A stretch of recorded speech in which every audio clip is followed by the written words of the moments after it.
नमस्कार दोस्तों, मेरा नाम है अंशुमन नाइक और आप सभी का बहुत बहुत स्वागत है इंडियन डिफेंस न्यूज के डिफेंस टॉक सीरीज में, जहां पर हम रोज नए नए डिफेंस अपडेट्स के बारे में बात करते हैं। तो चलिए देर न करते हुए आज की वीडियो शुरू करते हैं।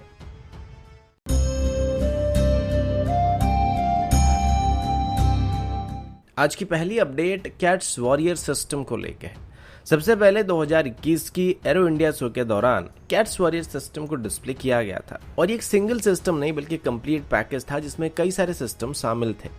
इसमें से सबसे खास सिस्टम कैट्स वॉरियर सिस्टम था जो कि एक लॉयल विंगमैन होने वाला था। अब इसको एचएएल और new space research and technology की तरफ से जॉइंटली डेवलप किया जा रहा था और इसे 2024 से 2025 के बीच तैयार करने का प्लान किया गया था। अभी तक इसका जो मॉडल दिखाया जा रहा था उसमें कुछ बदलाव करने की बात अभी सामने आ रही है। अब ये बात पूरी तरीके से कंफर्म नहीं हुआ है, लेकिन एचएएल के टेस्ट पायलट जो कि बीच बीच में एचएएल की प्रोजेक्ट की स्निक पिक को डालते रहते हैं, उन्होंने रिसेंटली अभी ट्विटर पर कैट्स वॉरियर सिस्टम के कुछ डिजिटल रेंडर को शेयर किया था जो कि दिखने में तो कैट्स वॉरियर सिस्टम जैसा लग रहा है, लेकिन ये उसके मुकाबले थोड़ा अलग दिख रहा है। अब हो सकता है जब इसके इनिशियल डिजाइन को रिव्यू किया गया होगा और विंग टनल टेस्ट किया गया होगा तो इसके बाद इसकी मॉडल में कुछ सुधार करने की कोशिश की गई होगी, लेकिन अभी तक ये बात पूरी तरीके से कंफर्म नहीं हुआ कि डिजाइन जो है वो चेंज किया गया फिर नहीं किया गया। अभी जो डिजिटल रेंडर को दिखाया जा रहा है उसमें कैट्स वॉरियर सिस्टम की एयर इनटेक में काफी बदलाव नोटिस किया जा सकता है, जो कि पहले के मुकाबले काफी छोटे लग रहे हैं, क्योंकि पहले ये काफी बड़े हुआ करते थे और फ्यूजलाज सेक्शन के साथ यूनिफॉर्मली अटैच थे और एक इवन फॉर्म में अटैच थे, लेकिन अभी उनको कम्प्लीटली बदल दिया जा रहा है और एक बम की तरह उनको बनाया जा रहा है और साथ ही इनको अभी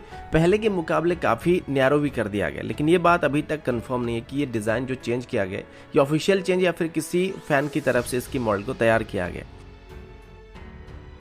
अगला अपडेट इंडियन एयरफोर्स की तरफ से, और अभी हम इंडियन एयरफोर्स की सुखोई के बारे में बात करने वाले हैं। कल ही इसको लेकर अपडेट सामने आया था कि इंडियन एयरफोर्स की तरफ से अभी अपनी सुखोई को अपग्रेड करने का फैसला किया गया था, जिसमें पहले बैच में 84 सुखोई को अपग्रेड करने का प्लान किया गया। इसके अलावा ये भी सुनने को मिल रहा था कि अभी इंडियन एयरफोर्स की तरफ से सुखोई को अपग्रेड करने के साथ साथ ब्रह्मोस मिसाइल को भी कैरी करने के लिए मॉडिफाई करने का फैसला किया जा रहा है। अब ब्रह्मोस मिसाइल की बात करें तो सुखोई के अलावा कोई और एयरक्राफ्ट अभी हमारे पास मौजूद नहीं है जो कि इसको कैरी कर सकता है और सिर्फ सुखोई की सेंटर पायलॉन में अभी एक ही ब्रह्मोस ए मिसाइल को कैरी किया जा सकता है और इसके लिए सुखोई को मॉडिफाई करना पड़ता है।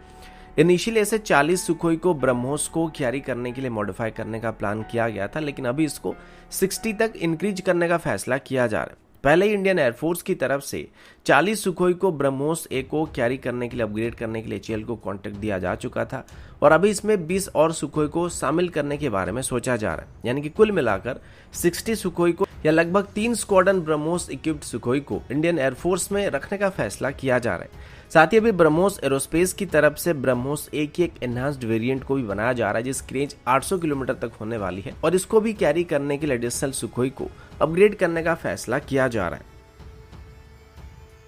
अगला अपडेट जगुआर एयरक्राफ्ट को लेके। आप सभी जानते हैं कि इंडियन एयरफोर्स में अभी लगभग 100 के आसपास जगुआर एयरक्राफ्ट को ऑपरेट किया जा रहा है, जो कि लगभग 6 स्क्वाड्रन के आसपास है। इनमें से कुछ तो डायरिन 3 स्टैंडर्ड में अपग्रेड किए जा चुके थे, लेकिन बीच में इनको अपग्रेड करने की जो कोशिश किया जा रहा था उसे बंद करना पड़ा था, क्योंकि अपग्रेड करने के लिए हमें हनीवेल की F125 आयन सीरीज की इंजन की जरूरत थी, जो कि हमको काफी महंगे पड़ रहे थे और इसको अगर देखा जाए तो ओवरऑल हमको फायदा नहीं बल्कि नुकसान होने वाला था, जिस वजह से अभी इस अपग्रेड प्रोग्राम को बंद करने का फैसला किया गया था। और कल ही इंडियन एयरफोर्स की तरफ से बात बताया गया कि अभी धीरे धीरे इंडियन एयरफोर्स की तरफ से जगुआर को रिटायर करने का फैसला किया जा रहा है। अभी कुल मिलाकर हमारे पास जो 6 स्क्वाड्रन जगुआर मौजूद है इनको 2025 से 2026 के बीच रिटायर करना शुरू कर दिया जाएगा। इनमें से 56 जगुआर जो कि डायरिन 3 स्टैंडर्ड की है, इनको हम 2030 के बाद भी ऑपरेट करने वाले, लेकिन इनको 2033 तक रिटायर करने का प्लान किया जा रहा है। इसी बीच 2025 तक बाकी बचे 3 स्क्वाड्रन MiG-21 को पहले रिटायर कर दिया जाएगा,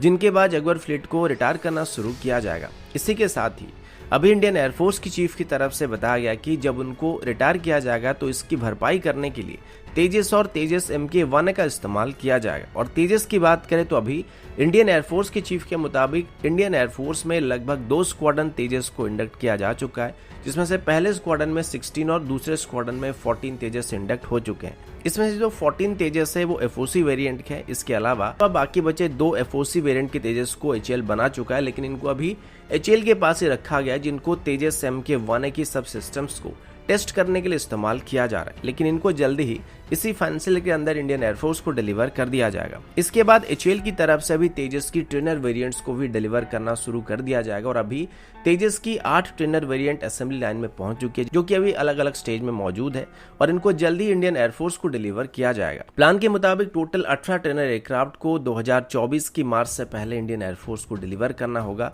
जिसके बाद तेजस MK-1 की फाइटर वेरिएंट को डिलीवर करना शुरू किया जाएगा। अगला अपडेट DRDO और सागर डिफेंस की तरफ से है। कल ही सागर डिफेंस की तरफ से डेवलप किए गए वरुणा ड्रोन के बारे में हम लोग बात कर रहे थे, जिसको अभी इंडियन नेवी में शामिल करने का प्लान किया जा रहा है। और अभी डिफेंस एक्सपो के ठीक पहले ही सागर डिफेंस और DRDO की तरफ से अपनी कुछ और प्रोडक्ट को डिस्प्ले करने की तैयारी किया जा रहा है। इसमें से अभी कुछ रिमोटली पायलटेड आर्म बोट है और इसकी कुछ वीडियोज को भी सागर डिफेंस और DRDO की तरफ से रिलीज किया गया था, जिसमें से 3 बोट को दिखाया जा रहा है। और इन बोट्स को अभी सागर डिफेंस और DRDO के बीच जॉइंटली डेवलप किया गया, जिनको आगे चल के सागर डिफेंस की तरफ से मैन्युफैक्चर किया जाएगा। इनको पूरी तरीके से रिमोटली ऑपरेट किया जा सकता है और मेनली इनको सर्वेलेंस के लिए इस्तेमाल करने के लिए डिजाइन किया गया, जैसे कि पांगोंग लेक में हो जाए इनको डिप्लॉय किया जा सकता है, या सर्क्रिक एरिया में इसको डिप्लॉय किया जा सकता है, या फिर ऐसे कोई भी पानी वाले एरिया में इनको ऑपरेट किया जा सकता है। इन बोट्स की एंड्योरेंस की बात करें तो लगभग 4 घंटे तक होने वाली है और ये मैक्सिमम अभी के लिए 10 नॉटिकल माइल की स्पीड को हासिल कर सकता है, लेकिन आगे चल के इसकी स्पीड को बढ़ाने का प्लान किया जा रहा है, जिसे 25 नॉटिकल माइल तक इंक्रीज किया जाएगा। इसके अलावा अभी इसमें गैसोलीन इंजन और इलेक्ट्रिक मोटर का भी इस्तेमाल होने को लेकर डिस्कशन और डेवलपमेंट किया जा रहा है, जो कि आगे चल के फाइनल होने वाली है।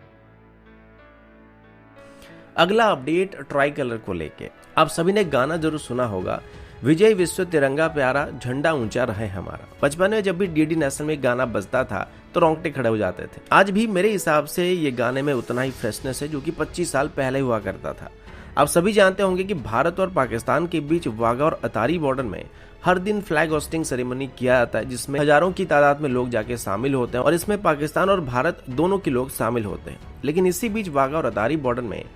एक ऐसी चीज हुआ था जो कि भारत की सेंटिमेंट को हट कर रहा था, क्योंकि 2017 में पाकिस्तान की तरफ से वाघा और अतारी बॉर्डर में एक नया फ्लैग को लगा दिया गया था, जिसकी ऊंचाई 400 फीट के आसपास का था और ये साइज में भारत के साइड में लगे हुए फ्लैग के मुकाबले लगभग 40 फीट ऊंचा था। अभी जो इंडियन फ्लैग है उसकी ऊंचाई करीब करीब 360 फीट है, जबकि पाकिस्तान की फ्लैग की ऊंचाई 400 फीट के आसपास है। अब इसमें कोई खास फर्क तो नहीं पड़ता है, लेकिन कहीं ना कहीं सेंटिमेंट जरूर हट होता है और थोड़ा बहुत बुरा लगता है कि पाकिस्तान का झंडा हमारे झंडे के मुकाबले ऊंचा उड़ रहा है या हमारा झंडा पाकिस्तान के झंडे के मुकाबले नीचा उड़ रहा है। तो अभी इसको वापस अपनी ऊंचाई में पहुंचाने के लिए एक नया फ्लैग को वहां पे लगाने का फैसला किया गया और ये फ्लैग अभी दुनिया का सबसे ऊंचा नेशनल फ्लैग होने वाला है और इसकी ऊंचाई लगभग 418 फीट होने वाली है।